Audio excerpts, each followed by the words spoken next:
여러분, 지금 이 순간 혹시 약과 영양제를 함께 드신 분 계십니까? 만약 그렇다면 오늘 이 영상은 반드시 끝까지 보셔야 합니다.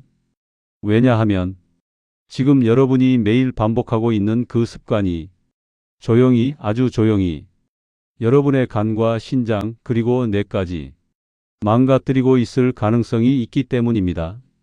이건 겁을 주는 이야기가 아닙니다.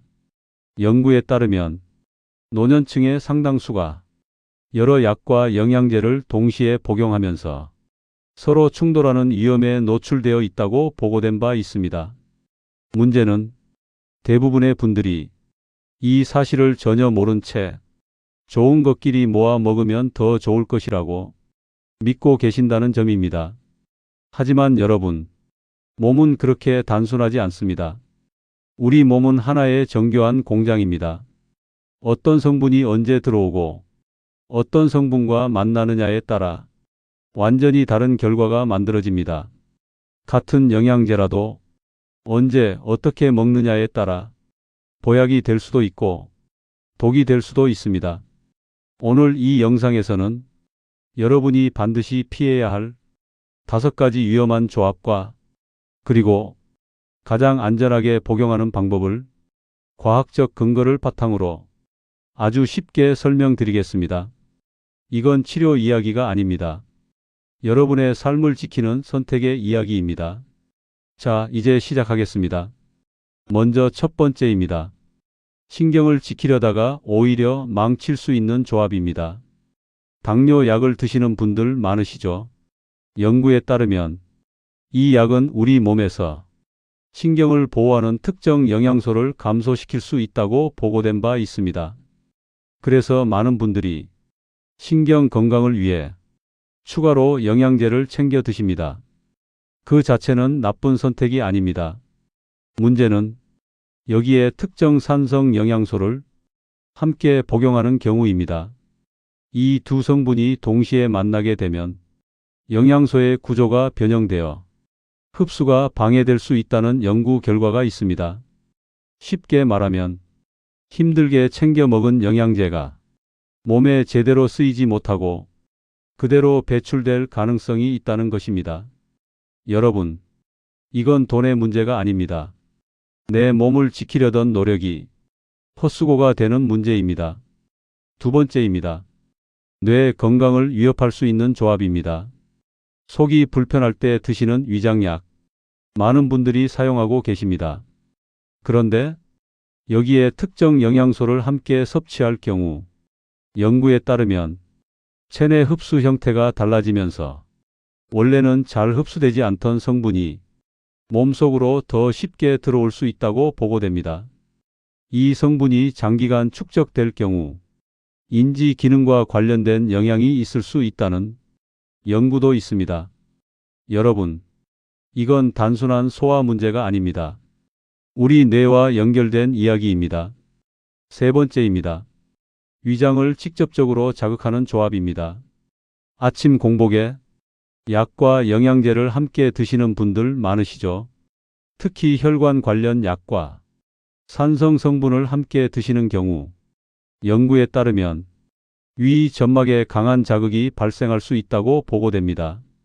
쉽게 말하면 위를 보호하는 막이 약해진 상태에서 자극이 반복되면 속쓰림, 통증을 넘어서 출혈까지 이어질 수 있다는 것입니다. 여러분, 공복은 안전한 상태가 아닙니다. 가장 취약한 상태입니다. 네 번째입니다. 신장을 힘들게 만드는 조합입니다. 수분 배출을 돕는 약을 드시는 분들 계시죠? 이 약은 몸속 수분을 줄이는 역할을 합니다. 그런 상태에서 특정 영양소를 고용량으로 섭취하게 되면 연구에 따르면 체내에서 생성된 물질이 충분히 녹지 못하고 결정 형태로 변할 수 있다고 보고됩니다. 이것이 바로 신장 결석으로 이어질 수 있는 원리입니다. 여러분, 신장은 조용한 장기입니다. 문제가 생겨도 바로 신호를 보내지 않습니다. 그래서 더 위험합니다. 다섯 번째입니다. 간을 지치게 만드는 조합입니다. 지질 관리를 위해 약을 드시는 분들 많으시죠? 이 약은 간에서 처리됩니다. 그런데 여기에 항산화 성분을 동시에 고용량으로 섭취하면 연구에 따르면 간의 대사 과정이 복잡해지고 부담이 증가할 수 있다고 보고됩니다. 결과적으로 약의 효과가 떨어지거나 간 기능에 영향을 줄 수 있습니다.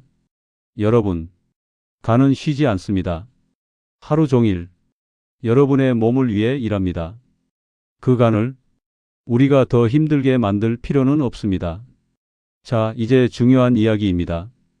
그렇다면 우리는 어떻게 해야 할까요? 방법은 어렵지 않습니다.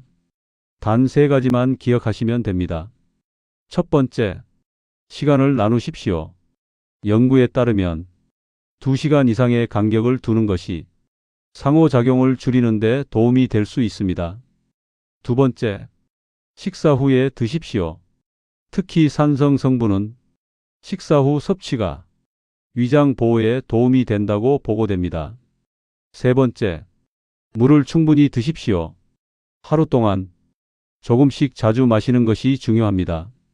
이 3가지만 지켜도 몸속 환경은 완전히 달라질 수 있습니다.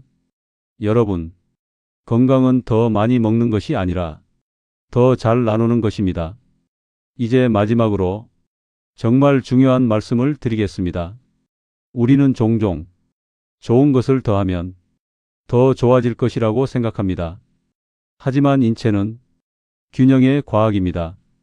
과하면 오히려 해가 될 수 있습니다. 오늘 이 영상에서 말씀드린 내용을 딱 3가지만 기억하십시오. 같이 먹지 마십시오. 시간을 나누십시오. 몸의 흐름을 존중하십시오.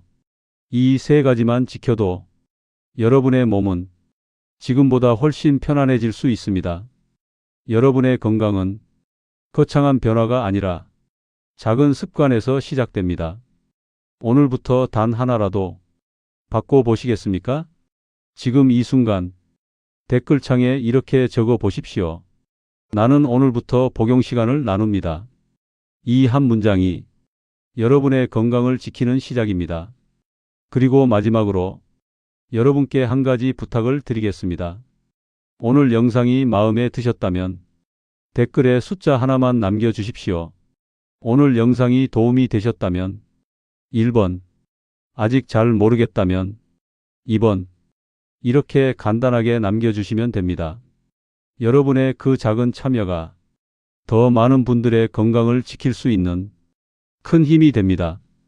이 영상이 필요하다고 느껴지신다면 가족에게도 꼭 공유해 주십시오. 여러분의 부모님, 배우자, 그리고 친구에게도 이 정보는 꼭 필요합니다. 저는 앞으로도 연구에 기반한 정확하고 실천 가능한 건강 이야기를 계속 전해드리겠습니다. 여러분의 건강한 노후를 위해 끝까지 함께 하겠습니다. 오늘도 여러분의 삶이 조금 더 편안해지기를 진심으로 바랍니다.